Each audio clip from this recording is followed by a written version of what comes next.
搬入できない。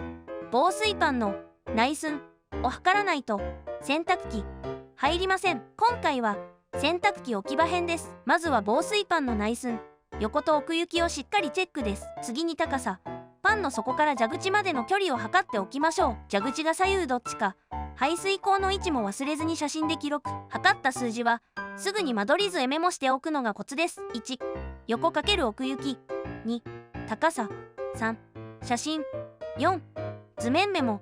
これで安心です。扉の開閉でホースが折れたり、蓋が閉まらなかったり、失敗多いんです。次はクローゼット編で収納地獄を防ぎます。